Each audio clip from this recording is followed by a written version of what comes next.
Pepsi খাচ্ছি। তো বন্ধুরা, সবাইকে জানাই গুড আফটারনুন। তোমরা তো দক্ষিণেশ্বর আর আদ্যাপীঠের ভিডিও দেখে নিয়েছো, তো ওই দুটো জায়গা আমরা ঘুরে নিয়েছি, আর একসাথে ভিডিও দিলে না অনেকটা বড় হয়ে যেত, তাই ভাবলাম একটু কেটে কেটে দুটো পার্ট করে দিই। তো এটা হচ্ছে দেখো দক্ষিণেশ্বরের গঙ্গাটা আর কি। তো আমরা এবার দক্ষিণেশ্বরের গঙ্গাটা পার করে আমরা বেলুড় মঠ যাব। আমি বেলুড় মঠ কখনো যাইনি, আর যাইনি বলতে আমি গেছি, বাট 12টার সময় বন্ধ হয়ে যায়, জানতাম না তো তখন আমি ঢুকতে পারিনি, তার জন্য আমরা ফিরে এসেছি। তখন আমার মেয়ে হয়েছিল না, আজ থেকে অনেক বছর আগে। আর তারপরে যাই হোক দেখো, আমরা টিকিটটা কেটে নিয়েছি, তারপরে অনেকক্ষণ দাঁড়িয়েও ছিলাম, তারপরে ফাইনালি দেখো আমাদেরকে ঢুকতে দিয়েছে এখানে সবাইকে। তো ওই দেখো দেখতে পাচ্ছ ট্রলারটা আসছে, আর এই যে তোমাদের দাদা ভাই আর আমি, আমার মেয়ে দাঁড়িয়ে আছি। আর হ্যাঁ, এই চুড়িদারটা আমি কিন্তু নতুন বানিয়েছি, আর অনেক দিন আগেই বানিয়েছি, কারণ আমি অনেক দিন ধরেই ভাবছি পুজো দিতে যাব, তো সাদাটা পরেই যাব। অত দূর মানে কি বলবো, শাড়ি পরে যাওয়া তো অসম্ভব ব্যাপার, আর এখন শাড়ি না পরে পরে না এতটাই মানে কষ্ট হয়ে যায় পরলে, আগেই খুব টেনশন হয়ে যায়। তো যাই হোক দেখো ট্রলারে এসে আমরা বসে পড়েছি। তো মেয়েটা মাঝখানে আছে, আর এই যে তোমাদের দাদা আর আমি। আর দেখো গঙ্গাটা এত সুন্দর না, খুব সুন্দর। আমি তোমাদের দাদাকে বলেছিলাম যে দেখো ট্রলার বাদ দিয়ে যদি কোনো কিছুতে যেতে পারো তো যেও, আমার প্রচণ্ড ভয় লাগে। আগের বার যে আমি গেছিলাম প্রচণ্ড ভয় লাগছিল। তো আগের বার তখন আমরা গেছিলাম তখন নৌকা ছিল, আর এখন কি বলো তো, নৌকা নেই, ট্রলার। তো যাই হোক, ঠাকুর করে অসুবিধা হয়নি। আর লাস্টে ভয় লাগছিল, কিসের জন্য ভয় লাগছিল সেটা তোমাদের পরে বলবো। তোমরা ভিডিওটা দেখতে থাকো, সেটা আমি অবশ্যই ভিডিওর লাস্টে বলে দেব আসার পথে আমাদের সাথে কি ঘটনা ঘটেছে। তো যাই হোক দেখো খাবারওয়ালা এসছে, আমরা কিছু খাবারও খেয়েছিলাম। তো দেখো ব্রিজটা তোমাদেরকে দেখাচ্ছে, এটা মনে হয় বালির ব্রিজ বলে, তোমাদের দাদাভাই বলছিল। আর দেখো আমরা হচ্ছে পেপসি খেয়ে নিলাম। তো পেপসি খেতে কার কার ভালো লাগে তোমরা কমেন্ট করো তো, আমার তো ভীষণ ভালো লাগে। আর এইসব খাওয়ার কি কোনো বয়স আছে নাকি, যখন খুশি তখনই তো খাওয়া যায়, তাই না বলো? আর উফ ওয়াও, মানে কি বলবো, দৃশ্যটা এত সুন্দর, অপূর্ব মানে অপূর্ব, খুবই সুন্দর। আর গঙ্গাটা না প্রচণ্ড চওড়া, কি বলবো, অনেকটা চওড়া। আর এটা বলতে পারো আমার মেয়ের মানত ছিল, বলতে পারো কি মানে এই দক্ষিণেশ্বরে পুজো দেওয়াটা আমার মেয়ের মানত ছিল। মানে আমি মানত করেছিলাম যে বাচ্চা কাচ্চা হলে আমি ওকে নিয়ে এসে পুজো দেব। তখন আমি বিয়ের পর গেছিলাম, তো তখনের মানতটা ছিল। তো যাব যাব করে আর মানে কি বলবো, যাওয়া হয়ে ওঠে না।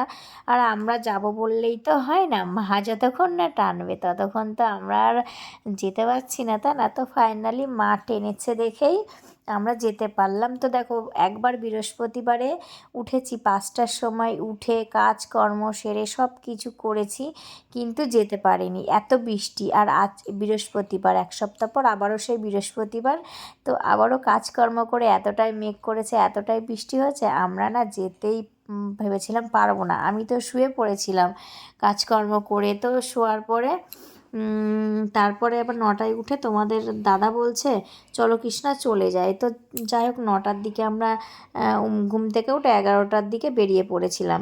কাজকর্ম তো করাই ছিল, স্নান টান শুধু করে চলে গেছি। তো যাই হোক দেখো তোমাদের সাথে বক বক করতে করতে তোমরা তো দেখেই নিয়েছো যে ঢুকে পড়েছি, সেটা আর আমার বলা হয়নি। তো যাই হোক আমরা ওখানে বসেছিলাম আধা ঘন্টা মতো। তো খুলতে দেরি হয়েছিল, 4টের দিকে মানে খুলেছিল। আর এই যে ইনি দেখো, ইনি যেখানেই যাবে সেখানেই দৌড়াবেন, ম্যাডাম আমার খালি দৌড়াবেন। তো যাই হোক দেখো এইটা মানে এত সুন্দর এই জায়গাটা, মানে কি এটা বলবো। রামকৃষ্ণ মন্দির। হ্যাঁ, রামকৃষ্ণ মন্দির। তো এত সুন্দর এই জায়গাটার আমি কিছু রিলস বানিয়ে নিচ্ছিলাম, আমার মেয়েকে ডেকে ডেকে আসছিল না, কি বলবো, ফাঁকা মাঠ পেয়েছে বন্ধুরা, পুরো দৌড়ে দৌড়ে বেড়াচ্ছিল। আর এখানে আমি একটু ফোন দেখছিলাম, আর তোমাদের দাদাভাই কখন আমাকে ক্যামেরা করে নিয়েছে। আর যাই হোক দেখো এখানে রামকৃষ্ণর এদিকে পুরনো একটা মানে উপরে মন্দির আছে। স্বামী হ্যাঁ, বিবেকানন্দ। সরি, স্বামী বিবেকানন্দর ওখানেই যাচ্ছিলাম। তো যাই হোক দেখো চলে এসেছি, এখানে ভিডিও তোলা বারণ ছিল, তোমাদের দাদাভাই তুলে নিয়েছে কখন। আর এটা দেখো পদ্ম পাতার পুকুর, পদ্ম গাছের পুকুর একটা এত মানে ছোট ছোট পদ্ম ফুল ফুটেছিল, ছোট ছোট মাছও ছিল, কত মাছ দেখো। আমি জানি না তোমরা বুঝতে পারছো কিনা, তোমাদের দাদাকে বলেছিলাম কাছ থেকে দেখাতে। আর ফুলগুলো না কী সুন্দর, কালারগুলো কি দারুণ, তাই না বলো? আর এই যে ঝোলাটা দেখতে পাচ্ছ, এটা হচ্ছে আমাদের কি বলবো, যেখান থেকে ডালা নেওয়া হয়েছিল দক্ষিণেশ্বরে, ওই দোকান থেকেই ওই ডালা প্রসাদ সব ভরে দিয়েছে, না হলে আমরা তো কোনো ব্যাগ নিয়ে যাইনি। তো তারপরে দেখো আমরা যাই হোক অনেকক্ষণ সময় কাটিয়েছি। আর এই যে ইনি যে নাইটি পরা লাল রঙের দেখতে পাচ্ছ, ওনার গায়ের রং যা সুন্দর না, এত বয়স্ক হয়ে গেছে, গায়ের রংটা কি বলবো, অনেকটাই মানে কি জল জল করছে। তাহলে উনি অল্প বয়সে কতই না মানে মানে আরও সুন্দর ছিল। আর এই যে আমার মেয়ে, এই দৌড়াস না রে, দৌড়াস না, শুধু দৌড়া, ইস কাঠবিড়ালি। তো দেখো কাঠবিড়ালিটা কি সুন্দর তিরিং বিরিং করে লাফাচ্ছে। তো যাই হোক আমি একটু ওই দিকে যাচ্ছিলাম দেখো, কারণ এই পাশটা না ঘোরা হয়নি। তো চলো এই পাশটা আমিও ঘুরে আসি, তোমরাও ঘুরে আসো। আর এখানে এত বেগুন গাছ লাগানো ছিল না গাইস, কি বলবো, প্রচুর বেগুন গাছ লাগানো ছিল এক সাইডে। আর এটা গঙ্গার ধারে দেখো সবাই বসে আছে। আর আমার মেয়ে বলছে চলো চলো গঙ্গার জল নেওয়া, বলছি না গঙ্গার জল নেব না, তুই যা, তুই নিয়ে। তারপরে তোমাদের দাদা আর আমার মেয়ে গঙ্গার জল নিয়ে এসেছিলো। আর তারপরে দেখো ছোট ছোট ছোট ছোট মানে অনেক কটাই মন্দির আছে, তাই না? মেন তো বড় মন্দির, আর কত বড় জায়গা, আর এত সুন্দর দেখো, কত ফুল ফুটে রয়েছে, এত সুন্দর কি বলবো, খুব সুন্দর লাগছিল, এত সুন্দর কি বলবো। তো যাই হোক আমার অনেক বছর বিয়ে হয়েছে, আমার অনেক দিনের ইচ্ছা ছিল আমি হচ্ছে বেলুড় মঠে যাব, তো যা হচ্ছিল না। তো যাই হোক দেখো আমরা তো খালি পায়ে গেছিলাম, খালি পায়ে যেতে হয়, তো তার জন্য বাইরে জুতো রেখে গেছিলাম, তো জুতোটাই আমি এখন পরে নিচ্ছি। তো জমা রেখে গেছিলাম তিনজনের জুতো, তো আমার জুতোটাতে না বেল্ট আছে, যার জন্য আমি দাঁড়িয়ে পরতে পারছিলাম না, তো তার জন্য আমি বসে নিয়েছিলাম। তো যাই হোক ফাইনালি দেখো হাঁটতে শুরু করে দিয়েছি এখন আমরা। তো এবার ট্রলারের উদ্দেশ্যে আবার যাব। তো চলো আমরা ট্রলারের উদ্দেশ্যে রওনা দিই। তো রাস্তায় যেতে যেতে তোমাদের দাদা বলছে আমি একটু চা খাবো, আর চা খাওয়ার আগে আইসক্রিম দেখে আমার মেয়ে বায়না করছে আইসক্রিম খাবে, তো ও আইসক্রিম খেলো, আমি খেলাম, ও জুস খেলো, তোমাদের দাদা হচ্ছে চা খেলো, আর আমি এখানে ফোনে কথা বলছিলাম। দিদিভাই ফোন করেছিল, মানে আমার মেজো যা। তো দিদিভাই বলছে কৃষ্ণা কখন আসবে তোমরা, মানে বিকাল হয়ে যাচ্ছে। আমি বলছি দিদিভাই আমরা এই বেরাচ্ছি, ট্রলার পার করে আমরা ওপারে যাব, যে বাড়িতে চলে যাব, আমাদের সব হয়ে গেছে।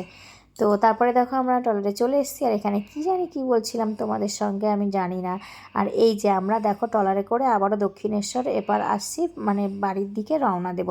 আর জানো তো আমি ভয় পেয়ে গেছিলাম, ট্রলারটা যখনই আর কি দক্ষিণেশ্বরের মানে ঘাটে আসার কিছু আগে মানে সবাই দাঁড়িয়ে পড়েছে, দাঁড়িয়ে পড়ে না কি জানি দেখছিল, আমার তো ভয় লেগে গেছে, আমি তো ভাবছি কোনো বাচ্চা পড়ে গেল না কি, সত্যি ভয় লাগছিল।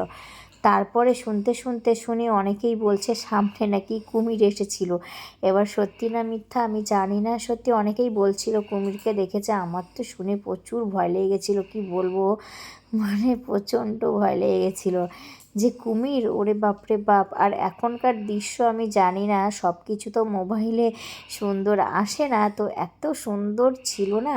আর যাই হোক দেখো আমরা দক্ষিণেশ্বরের এপারে এসে আমরা টোটো ধরে নিয়েছি, সোজা ডানলপে আসবো। আর ডানলপে এসে বৃষ্টি শুরু হয়ে গেছিলো জানো, ছিটে ফোটা। তো টোটোতে দেখো বসে আছি, তো এবার হচ্ছে আর কত ভাড়া কি বলবো। আর তারপরে আমরা অটো ধরেছি, হ্যাঁ আমরা অটো ধরে নিয়েছি। তারপর ডানলপে এসে, আর এই দেখো ডানলপে এসে অটো ধরে নিয়েছি। প্রথমে টোটো মানে দক্ষিণেশ্বর থেকে ডানলপে এসেছিলাম, আর তারপরে ডানলপ থেকে সোজা ব্যারাকপুর। আর কত ভাড়া, আর দেখতে পাচ্ছ ওই দেখো কাজটা দেখেই বুঝতে পারছো যে বৃষ্টি হয়েছে। তো যাই হোক চলো এবার ব্যারাকপুরে একটু নেমে না, তোমাদের দাদা সেই ভিডিও তোলা হয়নি, মানে আমরা যে ওয়াটার পিউরিটা নিয়েছি সেটা হচ্ছে বিল আনতে এসেছিলো তোমাদের দাদা। তো বিল আসার পরে বিল নিতে আসার পরে তো পাশেই ছিল এই কলকাতা বাজার, তোমাদের দাদা বললো চলো কৃষ্ণা একটু ঘুরে আসি, দেখি কি কালেকশান আছে। আমার এই ড্রেসটা খুব পছন্দ হয়েছিল, বাট কোনো ওড়না না থাকার দরুন আমি নিইনি। তো আমার ভীষণ পছন্দ হয়েছিল, সামনে খুব সুন্দর, তো ওরকম ড্রেস তো আমি তো এখন পরতে পারবো না। আর দেখো বাচ্চাদের কিছু কালেকশান এখানে আছে। তো এখনও যেহেতু পুজো কি বলবো আসেনি, তো আছে কালেকশান, নেই আমি বলবো না, অনেক কালেকশান আছে। তো আমার মনে হয় এখনের থেকে আরও কিছুদিন পরে গেলে বেশি সুন্দর কালেকশান দেখা যাবে। তো যাই হোক, তাও দেখো আমরা কিছু নিয়েছি, আমার মেয়ের জন্য অল্প কিছু নিয়েছি। গেলাম যতক্ষণ একেবারে খালি হাতে আসবার, এই যে এনাকে বলি মুখে দিস না, মুখে দিস না, সেই মুখে দিচ্ছে। দেখেছো তোমরা কিন্তু আগে আমার কাঁধে ব্যাগ দেখোনি, এখন দেখছো। তো হ্যাঁ, ওটা নিয়েছি, 600 টাকা দাম ছিল, ডিসকাউন্ট দিয়ে চলছিল। তোমাদের দাদা বলছে চলো আমি নিয়ে নিই কৃষ্ণা, 300 টাকা দিয়ে, যে নাও। আর তারপরে যাই হোক আমাদের বাড়ির অটোতে আমরা উঠে পড়েছি, মানে ভেরিগেটের অটোতে। তো ভেরিগেটের অটোতেই এখন আমরা যাচ্ছি। আর তারপরে দেখো যে চলেও এসেছি বাড়িতে। আর আমার মেয়ের সেজো জেঠু ডাকলো, কিরে বৃষ্টি এদিকে আয় শোন। তো ওর জেঠুর সাথে গল্প করছিল আমার মেয়ে। আর এই দেখো দরজা খোলো দরজা খোলো করে যাচ্ছে। তো ফাইনালি আমাদের বারান্দায় চলে এসেছি। আর এই যে রেশব এসছে গল্প করতে। আর যাই হোক চলো টাটা বাই বাই, এখানে ভিডিওটা এন্ড করলাম।